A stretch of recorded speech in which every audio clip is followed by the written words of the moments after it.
Depois de ser eliminado precocemente da Copa Libertadores pelo Racing, atuando no Maracanã, para o Flamengo, o que importava diante do Botafogo, jogando no estádio Newton Santos, o Engenhão, era, primeiro, vencer. Bem, essa meta foi alcançada pelo time rubro-negro. Segundo plano seria uma grande atuação. Isso não aconteceu. Mas também não foi uma atuação tão ruim. Foi uma atuação razoável de um time que teve domínio contra um adversário, o Botafogo, que precisava de um pontinho que não veio. A situação é bem complicada do Botafogo no Campeonato Brasileiro. As estatísticas desse jogo você vai começar a ver daqui a pouquinho aparecendo aqui do meu lado. Números do OneFootball, o aplicativo que você pode baixar acessando o link que está aqui embaixo na descrição desse vídeo. O OneFootball está de cara nova. Você pode fazer o download e acessar o aplicativo para acompanhar resultados em tempo real, estatísticas dos jogos, notícias dos times do mundo inteiro. E também jogos ao vivo, inclusive partidas da Bundesliga, a primeira divisão do campeonato alemão, você acompanha no OneFootball, inclusive com a narração de Dudu Monsanto e os comentários do grande Gerd Wenzel.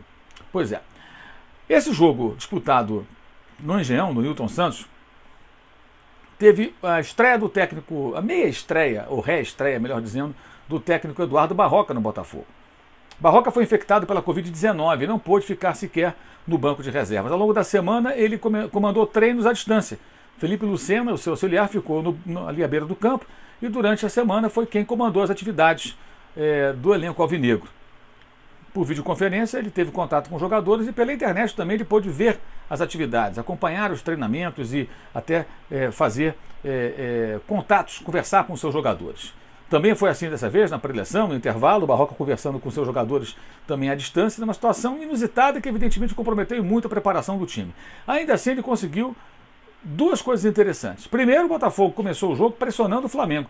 18 segundos de partida e Pedro Raul chutou para a defesa de Diego Alves. A mais difícil defesa do goleiro do Flamengo aconteceu com 18 segundos de futebol.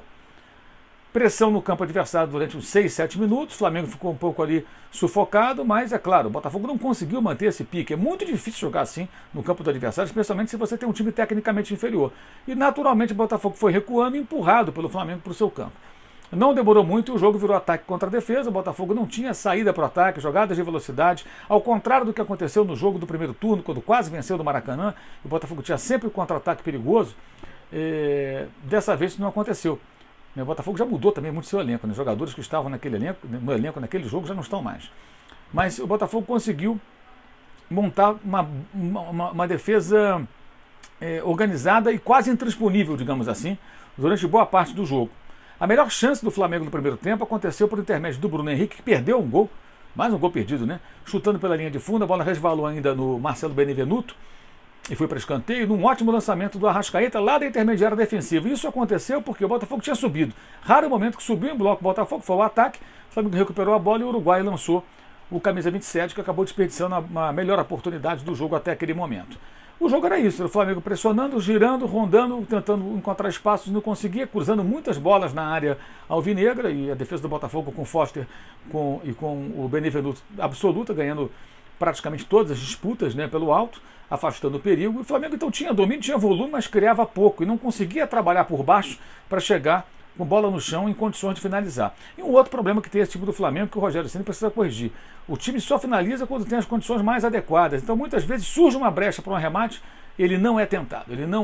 O Flamengo não tenta o chute, não tenta a finalização e vai perdendo oportunidades ali de tentar chegar ao gol adversário. Com isso o jogo foi se arrastando nesse 0-0 durante todo o primeiro tempo. Já no segundo tempo, o jogo voltou igual, aos 7 minutos, uma bola recuperada perto da área do Botafogo, né?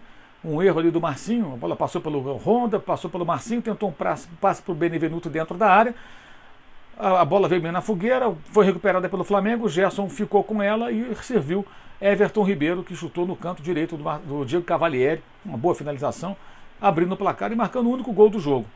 Muita gente questiona, né? O Flamengo do Jesus fazia um gol e ia lá para cima fazer outro. O Flamengo não está nesse estágio. E era um time ferido pela eliminação da Libertadores. Um jogo terça-feira, outro no sábado. É claro que o time, por mais que tenha se empenhado, treinado, se preparado, ainda não tem a confiança, não tem o funcionamento do coletivo do jogo, ainda não atingiu esse nível. Isso Pode ser alcançado? Pode, e o trabalho tem que ser feito nessa direção, mas isso é mais adiante. Isso vai demorar um pouco mais para acontecer. E não aconteceu até o momento. Então o que vimos foi o Flamengo, depois disso, até começar a ser um pouco mais ameaçado pelo Botafogo. E por quê? Porque o Botafogo começou a fazer modificações. O Barroca e o Lucena começaram a trocar jogadores.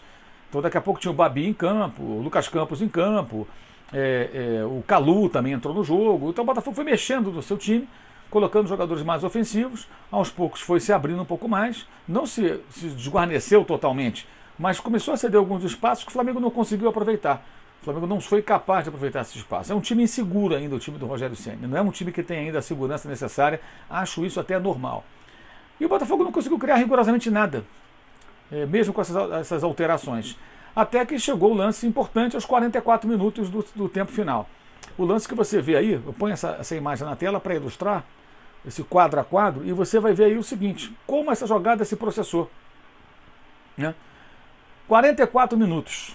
A bola é do Calu, na intermediária ofensiva, perto do grande círculo. O Botafogo tenta armar uma jogada de ataque.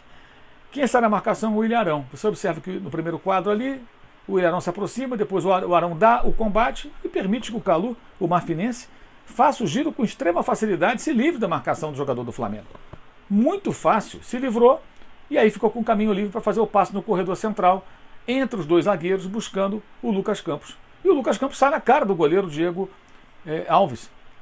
Bem, aí o Gustavo Henrique salvou o Flamengo, né? Ele que é tão criticado, se sacrificou, trocou o que seria o gol, o provável gol do Botafogo, pela sua própria expulsão, puxando o jogador botafoguense, cartão vermelho muito bem aplicado pelo Anderson Daronco, e aí na cobrança da falta o Calu bateu no canto direito, protegido pelo goleiro Diego Alves, que colocou uma barreira grande protegendo o canto esquerdo, e ali o Botafogo teve a sua última oportunidade, sua única finalização no alvo ali no segundo tempo, e o único lance que levou perigo ao Flamengo, além daquele aos 18 segundos com o chute do Pedro Raul e também em defesa do Diego Alves. Então o Gustavo Henrique salvou o Flamengo. E quem quase complicou a vida do Flamengo foi o Ilharão. Porque no momento que você vai dar combate, você não pode dar o lado para o jogador girar e sair com a bola dominada.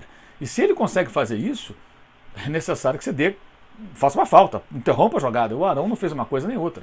Então permitiu que o Calu ficasse numa situação muito favorável, de frente para a área adversária, uma situação ali perigosa, uma área de perigo, e com a chance de fazer o passe no corredor como ele fez. O passe foi muito bem enfiado, a bola para o Lucas Campos, e o Botafogo quase chega ao gol. Mas não trabalhou por isso. Acho que a vitória foi justa. O Flamengo teve mais domínio, o Flamengo criou mais, finalizou mais, teve chances mais claras, embora tenha ficado muito distante daquilo que se espera. Mas é muita pretensão achar que um time eliminado na terça-feira vai chegar no sábado comendo a bola, jogando muito. Hoje, para o Flamengo, o importante era vencer e mostrar algum progresso. Acho até que aconteceu. E acho que, no caso do Botafogo, houve um progresso na demonstração da solidez defensiva. Mas só isso não adianta. O Botafogo precisa também agredir, precisa marcar. E o Botafogo não conseguiu ser perigoso, praticamente tirando esses dois lances, não foi perigoso no jogo inteiro, o que é muito pouco para quem precisa pontuar. Mas o duelo do Botafogo principal não é contra o Flamengo, nem contra o seu próximo adversário, São Paulo, no jogo atrasado, quarta-feira, no Morumbi. O duelo principal é com os times que estão lá embaixo, na zona do rebaixamento ou perto dela. O Botafogo precisa imediatamente garimpar pontos para não voltar à segunda divisão. É isso. Valeu e saudações.